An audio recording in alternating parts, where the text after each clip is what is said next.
Halo semua, salam sejahtera Malaysia.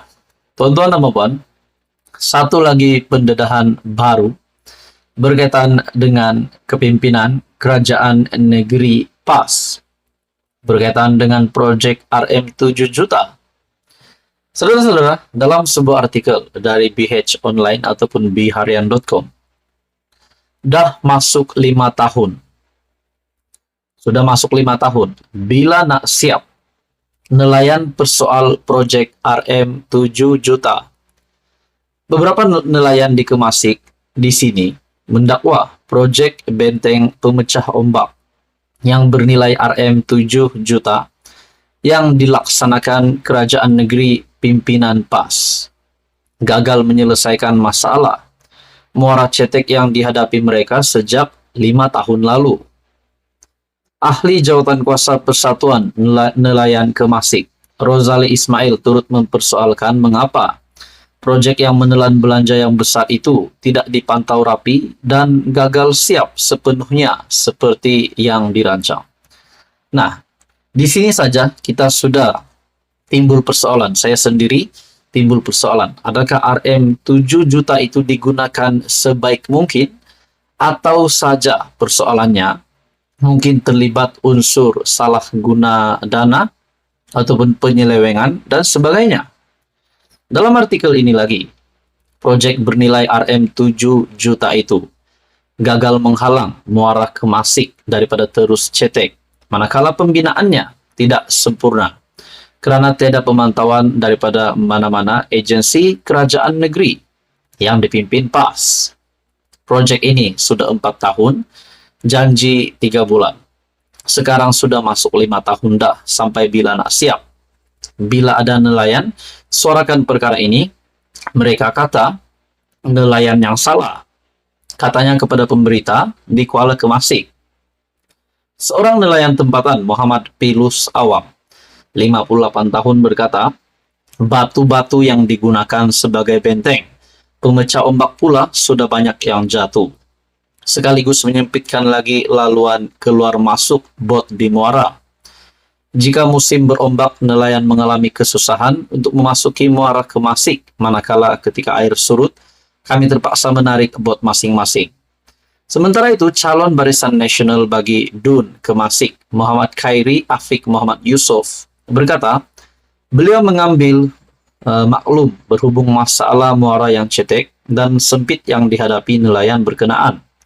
Ini adalah masalah serius, katanya. Pentadbiran Negeri Terengganu diambil ahli PAS pada PRU ke-14 setelah menang selesa 22 daripada 32 kerusi DUN, manakala BN hanya meraih 10 kerusi. Pada pilihan raya negeri 12 Ogos ini, Muhammad Khairi Afiq akan mencabar penyandang daripada PAS, Saiful Azmi. Nah, di sini saudara-saudara, Terengganu, Pentadbiran Negeri Terengganu, kalau sudah dilihat apa yang pernah dilakukan, projek RM7 juta yang dikatakan siap tetapi sudah 5 tahun belum siap.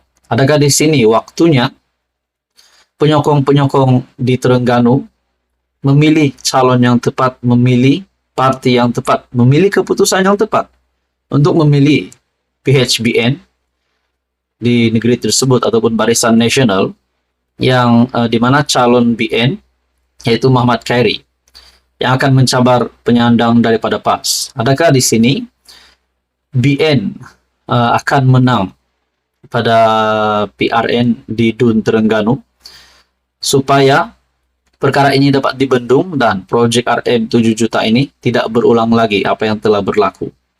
Sesuai dengan artikel ini, dah masuk 5 tahun bila nak siap nelayan persoal projek RM7 juta yang dilaksanakan Kerajaan Negeri Pimpinan PAS gagal menyelesaikan masalah muara cetek yang dihadapi mereka sejak 5 tahun lalu. Menurut Anda, tuan-tuan dan puan, apa komen Anda? Teruskan bersama di dalam channel ini untuk info yang seterusnya. Halo semua, salam sejahtera Malaysia. Selamat datang ke channel Fels Lifestyle. Tuan-tuan dan puan, ada satu kenyataan yang menarik dari kepimpinan Perikatan Nasional berkenaan dengan kedudukan kerajaan hari ini dikaitkan dengan kemenangan 6 negeri PN. Menurut Faizal Azumu, ataupun Peja. Beliau berkata, tidak mustahil kerajaan pusat dapat digantikan sekiranya PN menang 6 pilihan raya negeri. Dan di dalam kenyataan ini juga, artikel ini juga menyebut tentang jual kerusi. Dalam sebuah artikel dari Sinar Harian, boleh tukar kerajaan walau terikat akta lompat parti, kata Ahmad Faizal Azumu. Meskipun terikat dengan akta lompat parti, namun tidak mustahil kerajaan pusat akan bertukar sekiranya PN memenangi semua PRN. Timbalan Presiden Parti Pribumi Bersatu Malaysia, Datuk Seri Ahmad Faizal Azumu, berkata, ini kerana ada proses undang-undang yang membolehkan ia berlaku. Namun saudara-saudara, kita juga tahu apakah kaitan 6 PRN ini dengan jatuh bangunnya Perdana Menteri Malaysia, Datuk Seri Anwar Ibrahim. Seperti apa yang dinyatakan di dalam kenyataan melalui syabudin.com.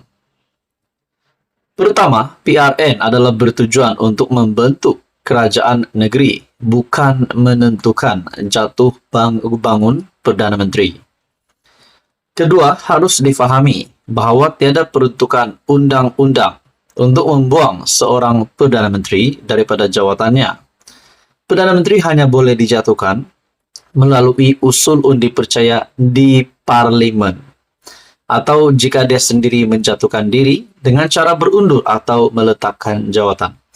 Jadi, celah mana yang dinyatakan Faizal Azumu, PRN ini dapat dihubung kaitkan dengan jatuh bangun Datuk Seri Anwar Ibrahim.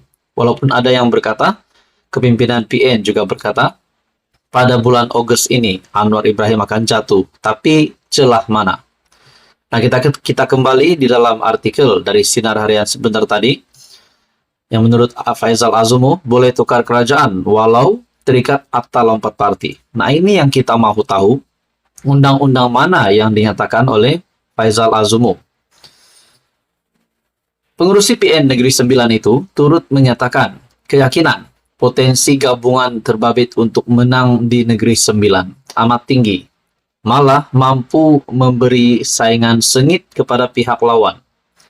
Ujarnya, sokongan diterima bukan saja daripada pengundi Melayu, namun sokongan kaum Cina dan India juga amat memberangsangkan. Reaksi positif dan perkembangan inilah membuatkan jentera kami bersemangat kali ini, kata Faizal Azumu. Dalam pada itu, berkenaan dakwaan yang wujud elemen jual kerusi dalam pemilihan calon PN di Negeri Sembilan. Nah, persoalannya di Negeri Sembilan, siapa yang jual kerusi, siapa yang beli kerusi? Adakah PN yang menjual kerusi ataupun mereka yang membeli kerusi? Sementara itu, berkenaan dakwaan yang wujud jual kerusi dalam pemilihan calon PN di Negeri Sembilan, beliau berkata, sekiranya benar berlaku, gabungan itu tidak akan berkempen dalam keadaan ala kadar. Kalau saya boleh jual kerusi, kita tiada masalah duit, tiada masalah nak berkempen dan sebagainya. Malah bebanan kepada pemimpin dalam menghadapi PRN amat getir dan besar. Sebelum ini, Sinar Harian melaporkan calon bebas Dun Sikamat Muhammad Muhammad Hafiz Baharudin mendakwa wujud elemen jual kerusi terbabit selepas mendapati senarai calon yang diumumkan gabungan itu sangat lemah dan tidak berpotensi untuk menang. Adakah di sini PN yang menjual kerusi ataupun mereka yang membeli kerusi? Nah, saudara-saudara, akhirnya di dalam artikel ini Faizal Azumu menyatakan boleh tukar kerajaan walau terikat akta lompat parti dan dikaitkan dengan tidak mustahil kerajaan pusat akan bertukar sekiranya PN menang semua PRN. Tapi menurut syabudin.com, celah mana yang dapat dihubung kaitkan jatuh bangun Perdana Menteri untuk 6 PRN ini? Saudara-saudara, teruskan bersama di dalam channel ini untuk info yang seterusnya. Mohon bantu channel ini dengan menekan butang like. Anda juga boleh share video ini dan tekan butang subscribe.